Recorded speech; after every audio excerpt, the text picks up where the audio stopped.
Okay, so let's unpack this.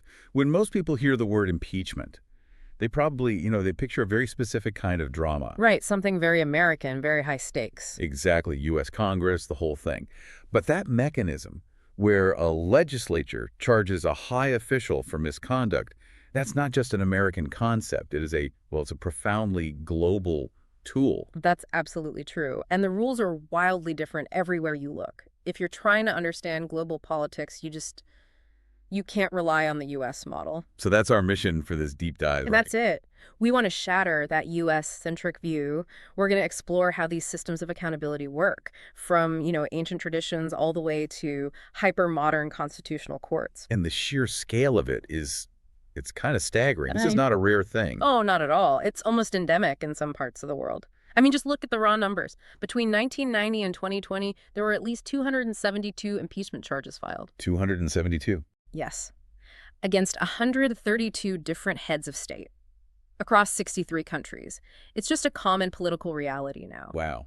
That completely reframes it from being some kind of once-in-a-generation crisis. It does. And if you zoom in on Latin America, for example, the trend is even sharper. Okay. 10 presidents from 7 countries in that region were removed from office just between 1978 and 2019. 10. So why there, specifically? Is it something about their presidential systems? It's likely a combination of things. You have the strict separation of powers, a really strong executive. And when you have that, impeachment becomes the only constitutional pressure release valve. The only way out. The only way out. And it shows that when the mechanisms are there, they will be used, especially in really fractured political environments. It's interesting, even the word itself, impeachment, the etymology is pretty fascinating. Oh, yeah. It seems to come from the old French impeachir, which is from the Latin impedir. And the original idea was literally catching or ensnaring someone by the foot. I love that. The idea of tripping up an official who's overstepped, it's directly related to the modern word impede. And this trip-up procedure is so important to distinguish from, regular parliamentary business. That's the key distinction. This isn't just about losing political support. Right. Impeachment is almost always reserved for serious abuse of office.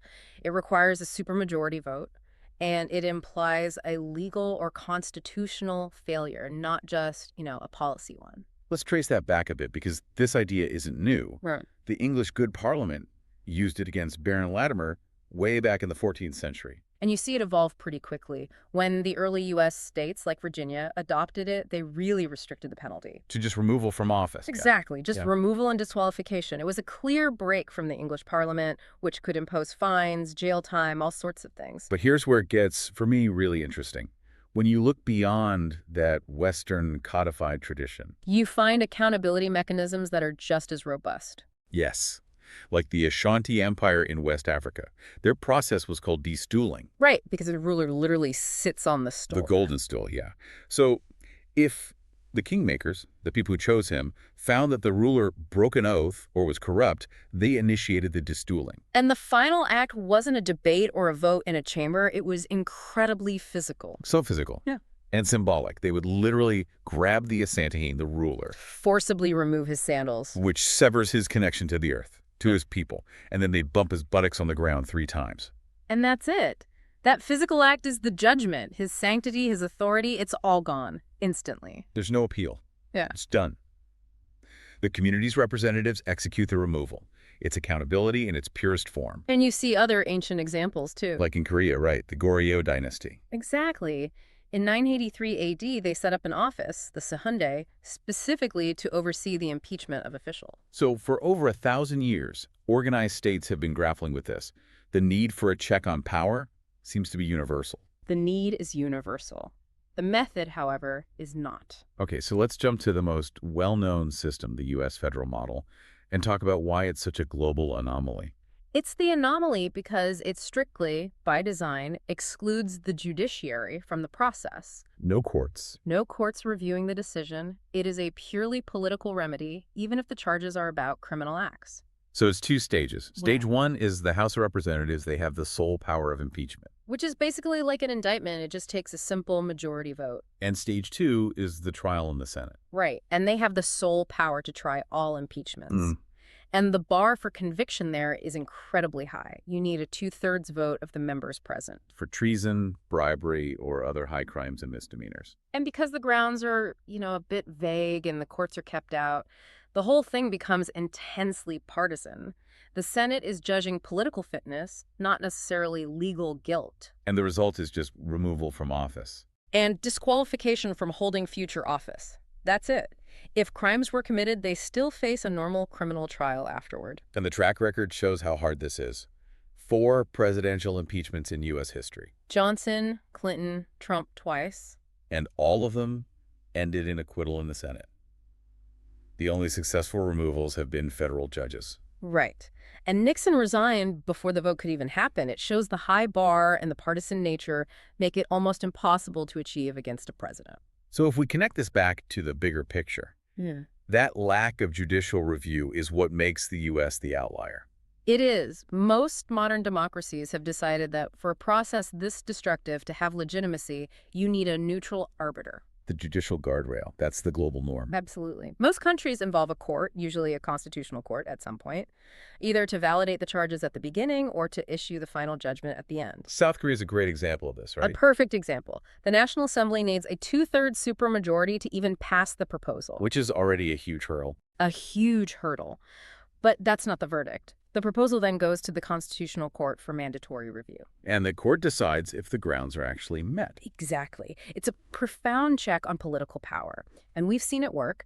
They impeached 3 presidents. The court removed Park Geun-hye and Yoon Suk-yeol.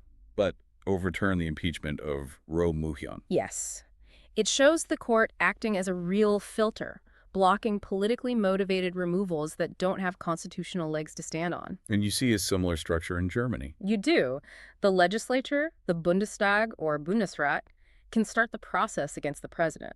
But the federal constitutional court is the one that decides the verdict. They rule on guilt and on removal. And it's important to note that's just for the president, who's a ceremonial figure. Correct. The chancellor, the head of government, is removed by a simple vote of no confidence. They reserve impeachment for the highest constitutional office, which reinforces that it has to be about breaking the law, not just political failure. The Czech Republic also uses its judiciary. Right. The Senate starts it. The Chamber of Deputies approves it with a huge 3/5 supermajority. But the final verdict is from the Constitutional Court. And if they're found guilty, they're removed and permanently barred from ever being president again. That's a serious penalty. A very powerful deterrent. They've tried to start the process a couple of times, but it hasn't gone all the way. Still, the structure provides legitimacy. What about France? Their system sounds a bit different. France has a kind of hybrid.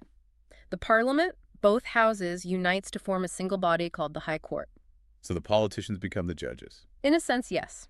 That High Court then decides, with a 2/3 majority, whether to remove the president. It's an attempt to merge political consensus and legal judgment into one body. Let's get into some of the more complex cases. Brazil seems like a constitutional maze. It really is. You need a 2/3 vote in the Chamber of Deputies just to start it, then another 2/3 vote in the Senate for a conviction. And the president gets suspended as soon as the Senate accepts the charges, right? Yeah. Yes, immediately. The vice president takes over. It's designed to stop the accused from obstructing the process. Okay, but the Dilma Rousseff case in 2016, that was a strange one. A fascinating constitutional anomaly. She was removed from office by the required 2/3 vote. That part was clear. But then the Senate held a separate vote on whether to disqualify her from holding office for the next 8 years. And that second vote failed. Wait. So she was guilty enough to be removed from the presidency, but not guilty enough to be barred from running for something else. Precisely. It was pure political maneuvering. They exploited the idea of 2 separate votes, even though the Constitution doesn't really separate the penalties. That feels contradictory. It caused a huge constitutional debate. It's what can happen when the mechanism is purely political. The outcome is susceptible to backroom deals. Now, Denmark has a really interesting solution to this. They use a special temporary court. The Court of Impeachment, or Rigsretten. Yeah. It's not a standing court. They create it just for this purpose. And its composition is key. It's a mix. Up to 15 Supreme Court judges and 15 members of parliament. So you get legal expertise and democratic legitimacy in the same room. That's the idea. To merge legal analysis with political realism. And it has teeth. They convicted a former minister, Inger Støjberg, in 2021. And the sentence was what? Prison time? 60 days in prison. And because of that conviction from the Rigsretten, she immediately lost her seat in parliament. Swift and definitive. Finally, we have to look at a place like Hong Kong, where the ultimate power lies elsewhere. This is the definitive case of an external check. The local legislative council can pass an impeachment motion with a 2/3 majority. So they can get the local political consensus. Yes, but they don't have the power to actually remove the chief executive. So what happens? They can only report the result to the Central People's Government in Beijing. The State Council of China makes the final decision. So the local impeachment process is basically just a recommendation. It's consultative, yes. It shows that accountability is ultimately defined by where sovereignty truly lies. So after all of this, what does it all mean? We've seen impeachment as a political tool in the U.S., a judicial one in South Korea, and even a ritual one with the Ashanti. I think the main takeaway is that the global standard, the norm, is to involve the judiciary. Using a constitutional court is how most countries try to add legitimacy and the rule of law to what is, at its heart, a massive political power struggle. We saw that with Lithuania, right? Rolandas Paksas in 2004. A huge precedent. The first European head of state to be removed by impeachment after a constitutional court found him guilty of violating his oath. It showed these courts had real power. Which leaves us with a final thought, I think. Go on. The intent of impeachment is almost always to quickly remove someone from office for a major violation. But the outcome is so often unpredictable. Right. Boris Yeltsin in Russia survived multiple attempts. In Romania, President Basescu was impeached twice, but the second referendum failed because not enough people showed up to vote. So if all these constitutional mechanisms are in place, how much does raw public engagement or just sheer political maneuvering ultimately determine success or failure on the world stage? The rules tell us how it should work, but human politics often decides how it actually ends.